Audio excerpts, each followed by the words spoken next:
According to the MLB Power Rankings, the Arizona Diamondbacks are facing 6 of the top 10 teams in their first 7 series.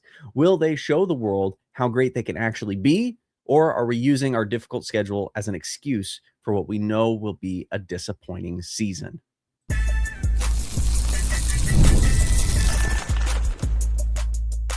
You are Locked On Diamondbacks, your daily Arizona Diamondbacks podcast, part of the Locked On Podcast Network, your team every day. What's up? I'm Daynen Biggs. Today's episode is brought to you by FanDuel. Right now, new customers can bet just $5 and get $250 in bonus bets if your first bet wins. Head to FanDuel.com to get started. MLB.com posted their power rankings for the league after the first 10 games of the season, and the D-backs ranked, unsurprisingly, low on this list. While tied for the 12th best record in baseball, they are ranked 21st in the power rankings and are facing the Dodgers, Tigers, Braves, Mets, Phillies, and Blue Jays, all top 10 teams in the first month. Today, I'm going to be previewing the upcoming series against the Mets, recapping the series against the Dodgers, Tigers, and Braves before deciding what it would take to crack that top 10 list ourselves. The series against the Mets will be the perfect litmus test for the D-backs. We're up against an above-average team, but not one that's completely untouchable. They just lost their best player, Juan Soto, to injury, but they still have an insane amount of depth, the second highest payroll versus the underdog in the desert. And I just had to double check that they do still have the second highest payroll. And boy, do they. The Dodgers this year have a payroll, number one, of 417, and this is estimated, $417 million. The Mets have a pretty distant second, $346 million. But then the New York Yankees are third, even more distant, with $319. So it's like 50. So anyway, so the Mets a lot of money, nearly $350 million opening day payroll, which that's likely to increase as the year goes on. So anyway, by the way, the Diamondbacks have a record high at I'm sorry, I'm reading the wrong numbers. That was last year's. This year's, the Dodgers are at $413 million. And the Mets have $375 million. So even more. So, yeah, anyway, the Diamondbacks went from ranked 14th to ranked 12th in payroll. They're currently at $232 million, which is only $11 million below the threshold. So, which I think is the Diamondbacks' limit. I don't think the Diamondbacks touch that threshold. I don't think they can afford to go beyond that. So, but the Diamondbacks are putting their money where their mouth is, and they're not one of the highest earning teams in the league either. So that really does say something. Anyway, my take on this Mets series is that in order for the Diamondbacks to win, Marte and Carroll need to go off. Carroll has already been doing pretty well. I think Carroll keeps going where the way he's going, but tell Marte, the way he played in this last game against the Braves, he needs to play that way in every single game against the Mets. The bottom of the lineup, they need to set up Marte and Perdomo and Carroll by getting on base. They've been doing really well thus far in this regard, but with Jordan Lawler injured and not going to be in the roster for a good month or two, it's going to be up to guys like Jorge Barrosa, Alek Thomas, Tim Tawa to be able to do that. And then offensively, Perdomo, Del Castillo, other guys like that, James McCann when he's playing, they just need to not get out every single time. Geraldo Perdomo has had a slow start. He needs to catch fire. He needs to get going. But I don't even think it's necessary for this Mets series. I'm not even going to put the bar too high and say, well, he has to start hitting a bunch of home runs and getting a bunch of RBIs. He just needs to not get out every time. He needs to get at least a base hit in each game. 2 base hits would be great, but being number 2 in the lineup, he needs to be getting on base. Or number 3, actually. He's number 3 usually, right? Perdomo? Yeah. Yeah. Okay, yeah. It's Marte, Carroll, then Perdomo. So he just needs to not be getting out every time. He hasn't been quite as patient at the plate, it would seem. And so maybe a little bit of a a little bit of a reset there would be beneficial. But as far as would a day off be beneficial for him? I don't know that a day off would be beneficial for him. Perdomo's not the kind of guy that needs days off. I feel he seems like the kind of guy that benefits from going out there day after day, because it seems like a headspace sort of thing. It doesn't seem like a physical type thing, but I don't know. Maybe. I wonder how much of his success nowadays can be attributed to that first season he played, where he was the only shortstop on the roster, and they just threw him out there every day, and he stunk.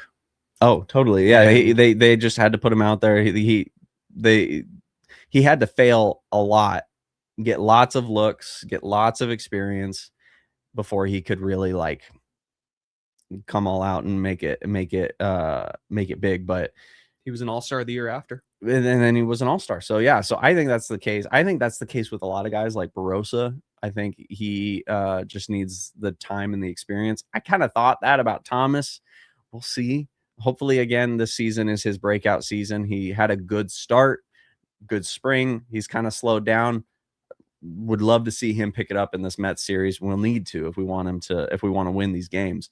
And then as far as pitching goes, New York Gallen needs to show up. Zach Gallen, in case you didn't know, is exceptional when he pitches in New York, whether it's against the Yankees or the Mets. He just does really well in New York. Not sure why. I guess it's just the Big Apple or East something. Coast kid. He's an East Coast kid. Oh, he is an East Coast kid, huh? So yeah. So I think he's from Jersey. He does well when he pitches there. So he is going to be getting the start today. And so if he can start us off good, then that would be really great. Nelson needs to not give up a bunch of home runs. He is getting the start in game 2. If he can just not give up a bunch of home runs, then that'd be great. I'm even okay if he gives up 1 home run.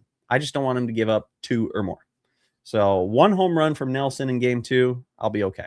And then Rodriguez, man, if he could just keep pitching the way he's been pitching his last 3 starts, then no notes for me.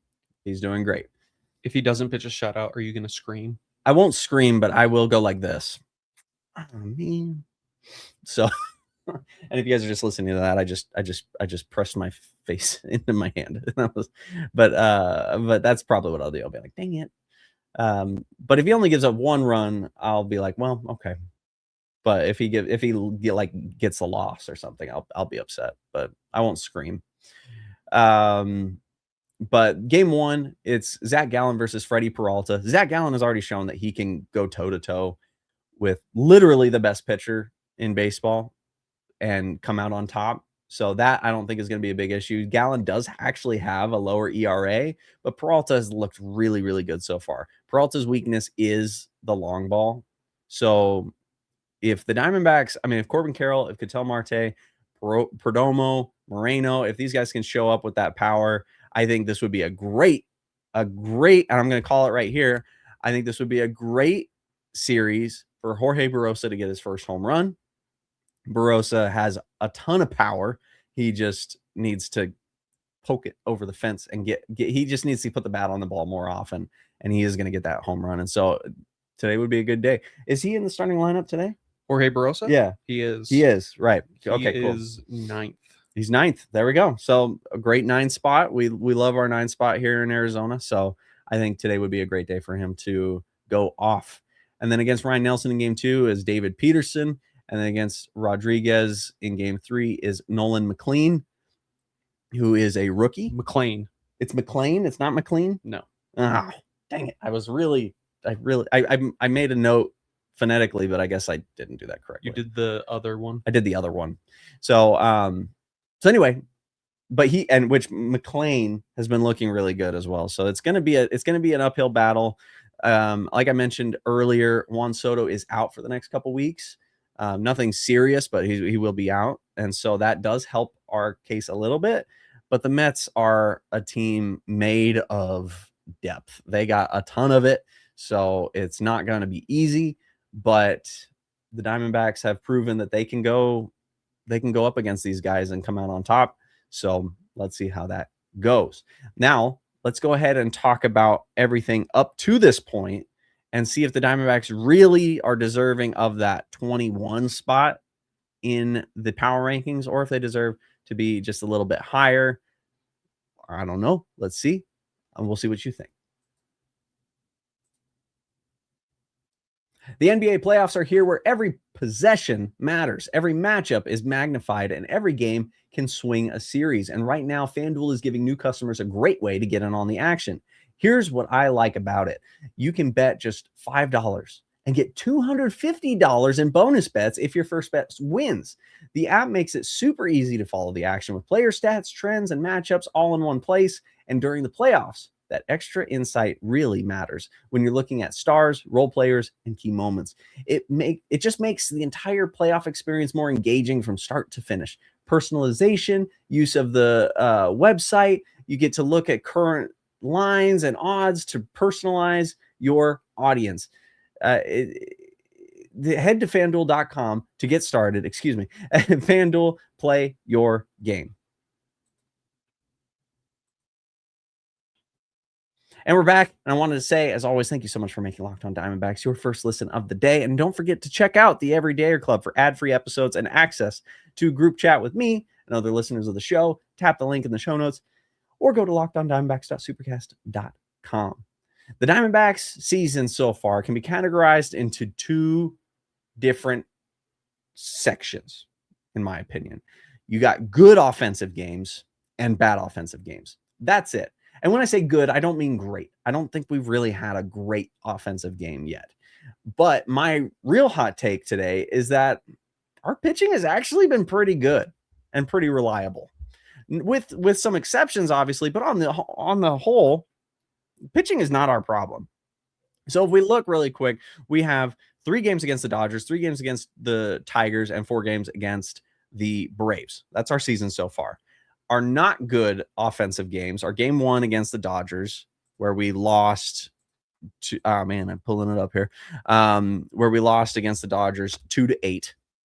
So not good offense. Game 3 against Detroit was a bad offensive game where we won 1-0, and not good offensive games 1, 2, and 3 against the Braves, where we lost 2-17, lost 0-2, and won 2-1. So not good offensively, but it's interesting how some of those have wins, some of those are losses. Now, our good offensive games are games 2 and 3 against the Dodgers, which 3, we'll talk about that in a minute, maybe not so much. That's probably teetering on the not so good. But then games 1 and 2 against the Tigers were very good games. And then game 4 against the Braves was a very good game. So how does this, how do we characterize all that? So the Diamondbacks, I'd say the closest games that we've had to great offensive games are games 1 and 2 against the Tigers, and then the most recent game 4 against the Braves. Game 1 against the Tigers was definitely our best one. We got scored 9 runs, and it would have been 9-0, except Joe Ross came in and nearly lost it for us. Which Joe Ross can't hurt us anymore. He's down in Reno. Well, for now, we'll see. Hopefully not. But not a good outing there. Again, the fact that they scored 6 runs, that was all in 1 inning. That was intense. That was scary, but we made it out. One thing to keep an eye on is, when is the next time the umpire who is calling balks on Ryan Thompson, when is the next time we're going to see him? That is a good question, because Ryan Thompson currently has 0 earned runs somehow, but he does have 2 balks. So he has more balks than he has earned runs. I don't know if that's a good thing or a bad thing, but he has given up a lot of runs, but they're all inherited runs. So, and had was it Murillo who came in after him in that game? If Murillo hadn't gotten that final out, then Thompson would have not looked good in the stat line. Can I ask a dumb Juan Murillo question? Please. I went to the game on Saturday with some friends who don't watch baseball. Okay. And they saw that during his player intro, his number was 67, and now it's 62. Right. So my friends who don't watch baseball wanted to know if you think, they asked me this, but I want to ask you, do you think he changed his number because of the thing? That's a great question. Actually, I wouldn't be surprised. Usually a player will change their number because a player of higher status is on the team now and wants that number. Or if they want the number and But someone of higher status left. or that, yeah. So I don't know. That's a good question. Did you look into that at all? No, I didn't. Okay, well, I don't know where to look. we'll report next time. But that's a great question, actually. That's a great dumb question. I like it. Game 2 against the Tigers. This one we won 7-5. And most of that you may recognize that as Jose Fernandez is opening or first game, his debut, because he got a solo home run and then he got a 3-run home run to put the to put the Diamondbacks on top against the Tigers in the 8th inning. But the 8th inning and the 8th inning was really the only inning that we scored a bunch of runs, but it's because the Tigers bullpen fell apart. Much like ours does sometimes. Every team's bullpen falls apart. The thing about it the reason I'm categorizing this as a good offensive game is because the Diamondbacks took advantage of that. How many times do we see their bullpen? They can't throw a strike. They're missing they're giving up easy hits, but then, we can't capitalize on it. We were able to capitalize on it. We got some really good offense going in that inning. That actually did happen in the bottom of the 2nd inning where we loaded the bases, but then Santana and Lawler each struck out and lost us that opportunity. So we have been leaving guys on base, and but then in an inning where we load the bases again, but then Corbin Carroll is able to hit a double, and Perdomo walks, and Moreno is able to knock in a few runs as well. That's the kind of baseball that's the kind of offensive production that I think we need to have, where we can be shut out and throughout an entire game, but then when the opportunity comes, we strike. That's I think a huge mark of a good baseball team. We see I'll call the Dodgers a good baseball team because they are. The Dodgers do that. They'll get shut out throughout the entire game, but then the bottom of the 9th comes around and they see an opportunity and they strike, and then they manage to win the game because of that. So that's a mark of a good team. I think even though the Diamondbacks got shut out in 6 of the 8 innings that they played in, I don't think that's necessarily the mark of a bad offense, if I may. Tate's leaning in really close. Anyway, our next best outing, I think, was Game 4 against the Braves. Not super high scoring, but offense was very evenly mixed. Everybody contributed. We ended up winning 6-5 and made it happen. Again, though, here's the thing that I want to point out is there are games where we did not do very well offensively. Game 3 against the Braves, Game 3 against the Tigers, but we still won. Why did we win? That's because our pitching has actually been pretty darn good. We've got some pretty good pitching out there. Zach Gallen has pitched exceptionally. He gave up 4 runs in the 5th inning against the Dodgers in his first outing. And that's it. He outdueled Tarek Skubal. He has given us a lot of really good stuff, and we'll see how he does today. If he blows it today, then egg on my face, I guess. But if he pitches well, which I expect him to pitch pretty well, yeah, we got pretty good Zach Gallen out here right now. If he's not good today, it's not your fault. It's New York Gallen not showing up. It's New York's fault. It's New York City's fault. Yeah. We can blame New York City for not propping Zach Gallen up like it should, like it has, and we expect it to. Eduardo Rodriguez, incredible games. He pitched 7 innings in his last outing. He has yet to give up an earned run, and he looks phenomenal. I mean, Soroka has also done really well. He's only given up 1 run in 2 games.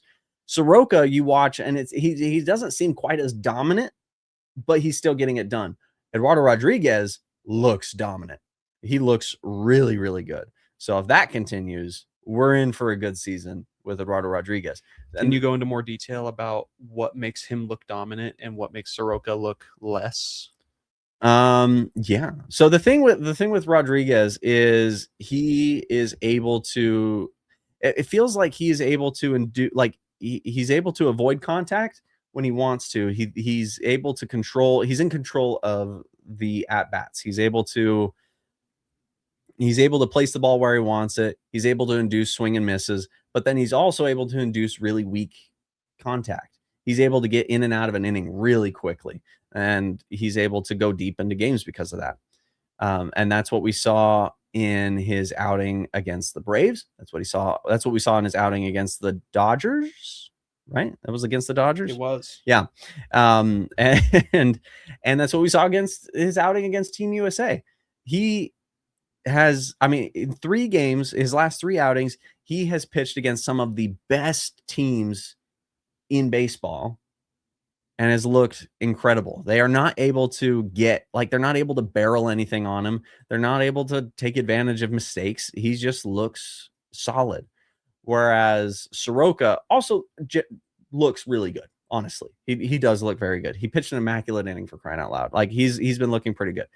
The thing with Soroka is he gives up more hits. He gives up more walks. He doesn't seem super in control all the time. His pitch count gets a little bit higher, but the results do speak for themselves. He's able to get out of every inning, and he does a really good job. He looks like he's exerting more than Rodriguez is. That's what it is. Yeah, Rodriguez, he's got that, he's got that look about him, and where he's like, oh, this is just Tuesday.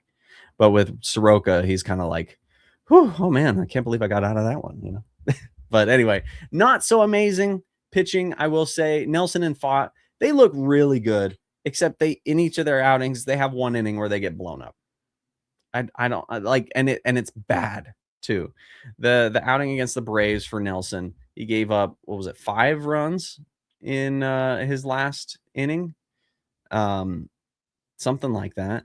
And then his outing before that, he had a bad inning. Fought in each of his games, he has a bad inning. But outside of that one inning, they do great. So that's something they need to get figured out. Joe Ross, he's not here anymore. But that was for now. That was a big for now. That was a big upsetter there.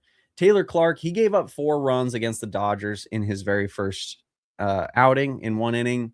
He hasn't given up a single run since, so he's been looking much better. Ryan Thompson, he's like a guy who does not look very good, but has yet to give up an earned run. I don't know how that's going, but hopefully this is the worst of it, and we can look back and go, wow, Ryan Thompson is really good this season. Do you remember in his first couple outings when he looked horrible, even though he didn't give up any runs? That I'm hoping this is the worst of it, and then he just gets better. Ryan Thompson does have the experience for him, which makes me a little bit more confident that he's going to put it together. But Kevin Ginkel, he struggled after that Braves blow up. He gave up a bunch of runs as well in the same inning as Nelson, but and has a blown save to his record as well. Not wonderful, but he's also, I wouldn't say he's horrible. Like some people online have kind of been throwing out there. I think Kevin Ginkel still has it. We just need to use him correctly, I guess. And then another pitcher in here that I'm looking at who we really need to keep off the mound is this James McCann guy. He gave up 5 runs in just 1 inning pitched.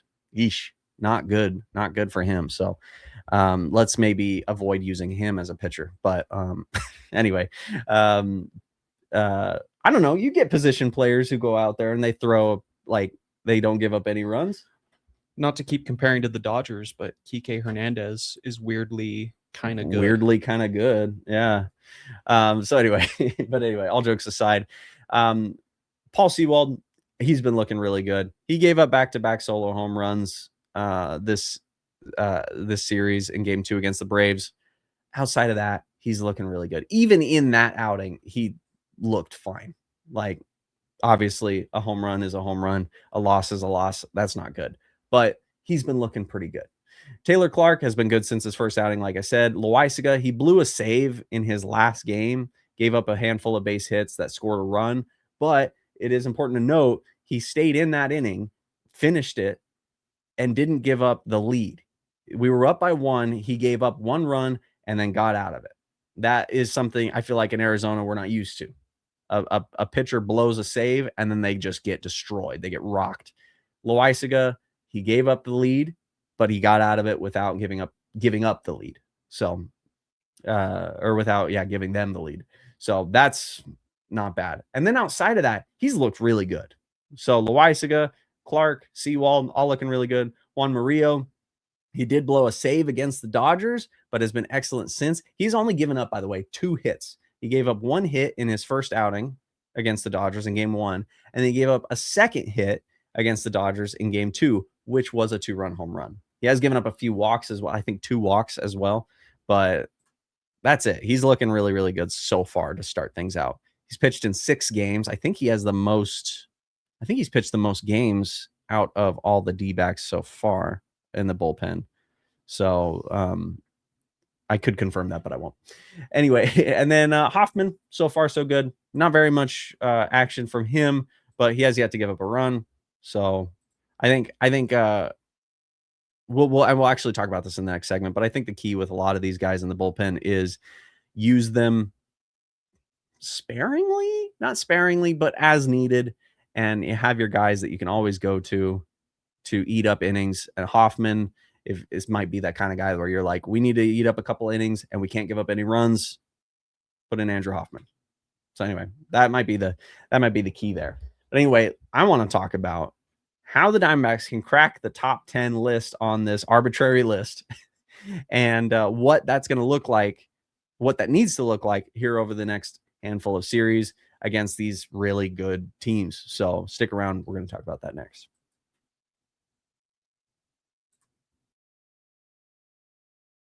Hey, this is Jeff Carr from Locked On Reds, and when it comes to our futures, we all have great ideas when it comes to our job, when it comes to our house, when it comes to our vehicles, all that great stuff.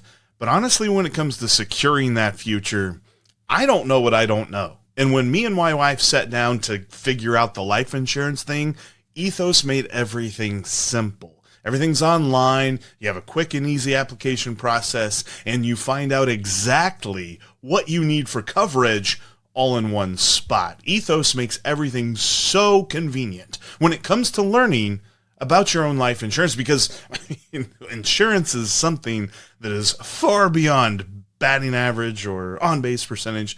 It's way out in left field for me. Ethos made it all easy. Take just 10 minutes and get covered today with life insurance through Ethos. Get your free quote at ethos.com/LockedOnMLB. That's ethos.com/LockedOnMLB. Application times may vary and rates may vary.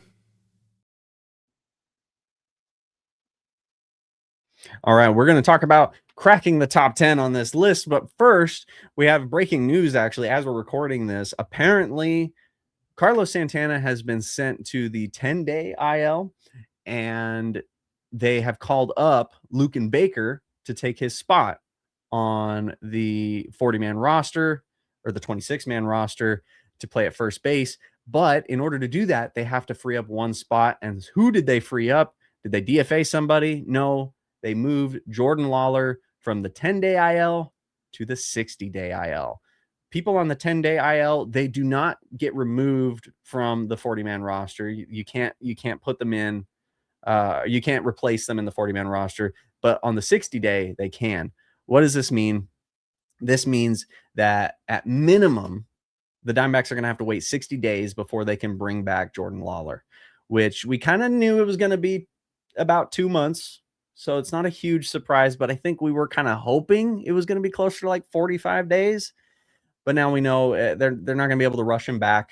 He's going to be on that IL for a good while with that broken wrist. So Jordan Lawler is officially out for the next 2 months, and Luken Baker is in, and Carlos Santana is out for the next 10 days or 8 days. I don't know if they made that, if they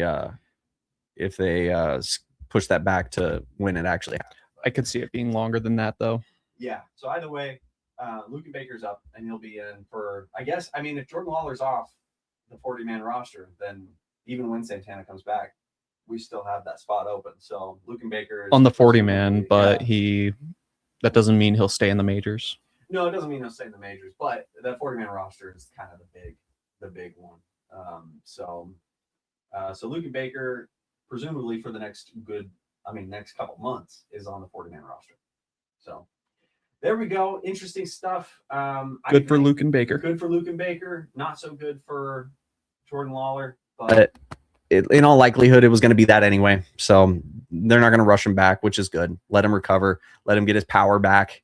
Let him play in AAA. Because can he play in AAA if he's on the 60-day IL? Lawler? Yeah. I think as a rehab assignment. As a rehab assignment, he can play if he's on the 60-day IL. I don't know. I don't know that either, actually. I think as a rehab assignment, he can, but I don't know. That's what I thought. That's what I thought, if it's a rehab assignment. So, but I don't know what the limits of a rehab assignment are either. So I don't know if it's like a rehab assignment is a max of a certain amount of games. We'll look into that. We'll let you guys know. Anyway, this top 10 list. Right now, the top 10 list consists of the Dodgers, the Yankees in order, the Brewers, the Braves, the Mariners, Blue Jays, Astros, Phillies, Tigers, and Mets. We're facing 6 of those in their first month, so that's pretty fun. Obviously, we already played the Dodgers, already played the Tigers, and already played the Braves. Honestly, and Tori Lavello pointed this out, after that first series, we're 5-2. That's not bad. That's a pretty good outing.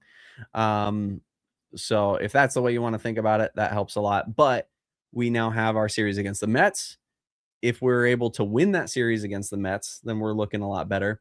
But let's go ahead and see what we need to do in order to win that series and win the upcoming series against the Phillies, Orioles, and Blue Jays as well.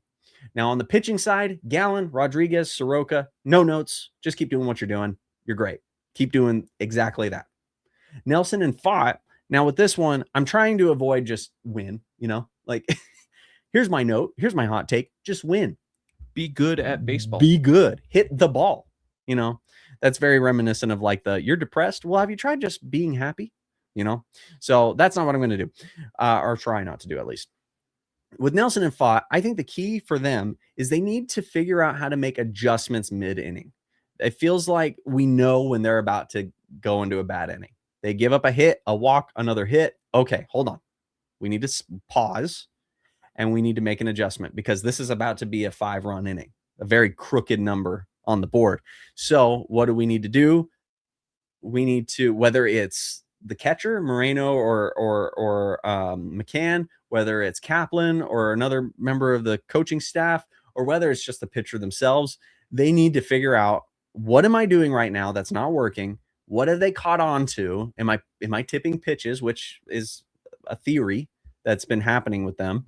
Am I tipping pitches? Am I giving something away? What's going on that they're reading me so well? And they need to make an adjustment because, and they don't even, and I say mid-inning because it seems like they do make that adjustment after the inning is over, because they'll have a really bad inning and then they'll come back and they'll pitch 2 more and be shut out and they'll be great. It's just like the 3rd inning out of nowhere, they score 6 runs and then all of a sudden they're fine again. So they need to figure out how to make that adjustment much quicker. And maybe they still give up a run or 2, but that's way better than giving up 5 or 6 runs. So if they can figure that out, then they're in a really good spot. They're in a really good position. As far as our bullpen goes, I think we need to continue to spread the love. Lavello is really good about this. He doesn't put all of his chips on one guy and ride him until he's like injured or burnt out. So keep doing that. That's good. But I think he also needs to ride the hot hand. So Taylor Rashi came in his first outing, pitched a shutout inning with a runner in scoring position. I think he did a great job. Let him go out there. I think he needs to pitch today. Taylor Clark has also been really good. They need to keep him going until he feels like he's getting burnt out, or maybe he's kind of slipping a little bit. But when a player is playing really well, put him in. Let him keep going. Strike while the iron's hot, ride the hot hand, however you want to say that. You don't want to overwork them, because like Rashi last year, he had like 3, 4, maybe 5 even games where he didn't give up a single run. And then in the next outing, he gave up 2 or 3. And then they put him out the next game and he gave up another 2 or 3. And so it's like, put him out there and then try and find that sweet spot, that balance where it's like, okay, time to give you a little bit of time. You were hot. Let's settle down and let's regroup and then go out there again. And then I think finally for the bullpen, Lovullo needs to have a short leash on these guys. We know what it looks like when a pitcher is about to put up a crooked number. You got to just yoink them. You can pull them out there. And that also means you need to maybe have a guy ready to start warming up early. Like you put out a reliever out there. He gives up a hit. He gives up a ball or a walk. Start warming up the next guy. Something. I know that there's a lot of strategy and there's a lot of risk to warming up a pitcher and then not putting him out there. I understand that there's risk of putting a guy out there who hasn't warmed up. I know it's a lot more complicated than that, but that needs to be, I think, the headspace of we need to have a shorter leash on these guys because we can't afford to be, we're trailing by 1 in this game in the 7th.